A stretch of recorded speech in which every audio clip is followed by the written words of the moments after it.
Halo semuanya, kami dari kelompok 4 akan mempresentasikan tentang makanan fungsional yang sudah kami pilih, yaitu jahe. Penasaran gak sih apa saja manfaat dari jahe, dampak dari jahe, dan apakah dapat dikonsumsi saat masa pandemi seperti ini? Yuk simak videonya sampai akhir ya. Pergi ke pasar membeli kue, jangan lupa mampir di warung si ayah.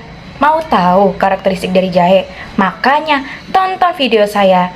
Halo, saya Teresya Kaila dari kelas 12 IPS 3 dan pada hari ini saya akan menjelaskan apa sih karakteristik dari tanaman yang bernama jahe. Mau tahu? Simak video saya berikut ini. Jahe atau yang nama ilmiahnya Zingiber officinale adalah tumbuhan yang rimpangnya sering digunakan sebagai rempah-rempah dan bahan baku pengobatan tradisional. Rimpangnya itu berbentuk jemari yang menggembung di ruas-ruas tengah. Rasa dominan pedas yang dirasakan dari jahe itu disebabkan oleh senyawa keton yang bernama zingeron. Karakteristik tanaman jahe antara lain memiliki akar serabut. Lalu, batang tanaman jahe itu berruas-ruas dan menjalar di bawah tanah. Batang jahe itu berupa umbi untuk menyimpan cadangan makanan atau yang disebut dengan istilah rizoma. Daun tanaman jahe panjang dengan tulang daun sejajar. Jahe itu juga punya bentuk loh, yaitu seperti jari-jari yang menggembung dengan warna kulit coklat keabu-abuan yang merata. Ketika diiris, daging jahe terlihat berwarna kekuningan dengan serat yang lembut. Demikianlah penjelasan saya terkait karakteristik dari tanaman jahe. Tapi sebelum saya tutup video ini, saya juga mau berpantun nih. Mau tahu nggak pantun saya? Oke, saya akan kasih tahu pantun saya. Jalan-jalan ke si mare-mare, mau membeli kayu pahat. Sebaiknya kita mengkonsumsi jahe agar selalu hidup sehat. Nama saya Uli Marika dan saya akan membahas tentang manfaat jahe. Menurut studi BMC Complementary Medicine dan Therapies, manfaat utama jahe yang sudah terbukti juga nyata ada 8. Yang pertama, meredakan batuk. Yang kedua, menjaga kesehatan mulut. Yang ketiga, meredakan sakit saat menstruasi. Yang keempat, meredakan mual. Yang kelima, mencegah diare. Yang keenam, mencegah kanker ovarium. Yang ketujuh, mengurangi risiko kanker kolektoral. Dan yang terakhir adalah mengurangi risiko penyakit jantung. Berikut merupakan manfaat utama jahe yang sudah terbukti di dunia nyata. Tentunya manfaat-manfaat ini akan kita rasakan jika kita konsumsi sesuai dengan takaran yang sudah diberikan dan tidak berlebihan.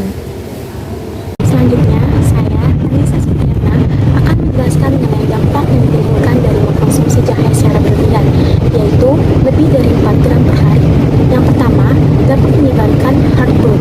Heartburn adalah kondisi panas pada kerongkongan maupun dada yang disebabkan asam lambung naik ke dalam kerongkongan. Yang kedua, dapat menyebabkan diare. Panas pada oleh resin yang terkandung pada jahe menyebabkan saluran pencernaan terganggu. Yang ketiga, dapat menyebabkan iritasi mulut. Panas pada jahe juga dapat menyebabkan rasa gatal pada mulut, bahkan yang lebih parah mengakibatkan pembengkakan. Kemudian yang keempat, sangat tidak baik bagi ibu hamil. Meskipun jahe digunakan untuk mengatasi rasa mual, namun jika kita mengkonsumsi dalam dosis lebih tinggi, akan berdampak pada kandungan bayi. Yang lebih parahnya lagi, dapat menyebabkan keguguran bahkan pendarahan. Sekian penjelasan saya. Penjelasan lainnya akan dijelaskan oleh teman saya. Kemudian, saya Shalinofilia nomor absen 26 akan memaparkan mengenai hasil-hasil produk olahan yang terbuat dari jahe.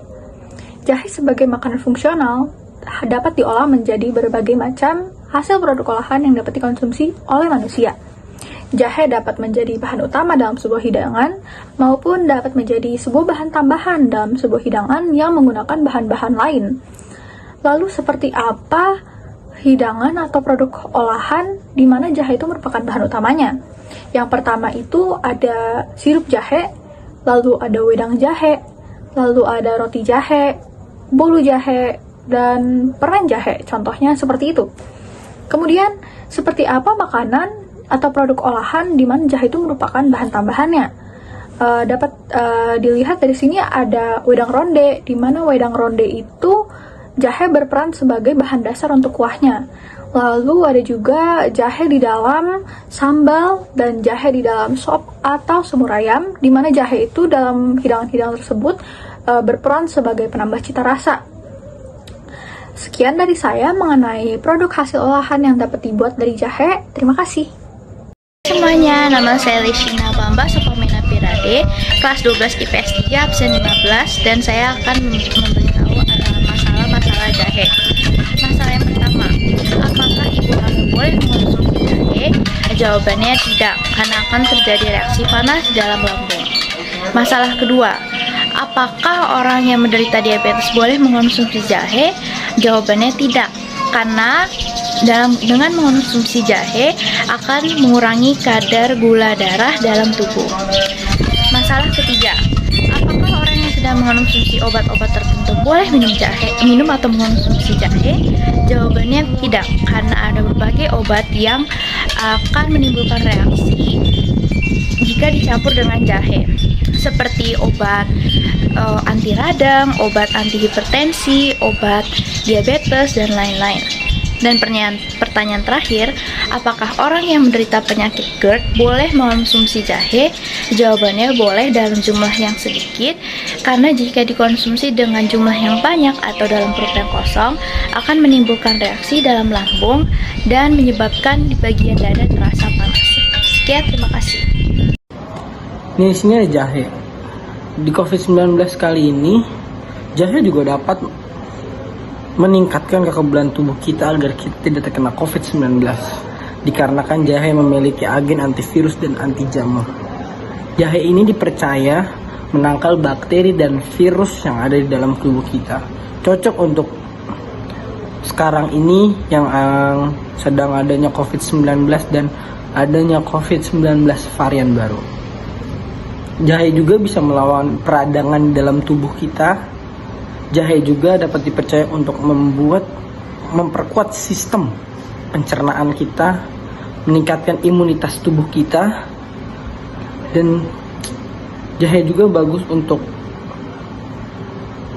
agar kita tidak terkena virus COVID-19. Dingin-dingin minum jahe, jangan lupa makan kue putu. Sekian presentasi dari kita. Assalamualaikum warahmatullahi wabarakatuh.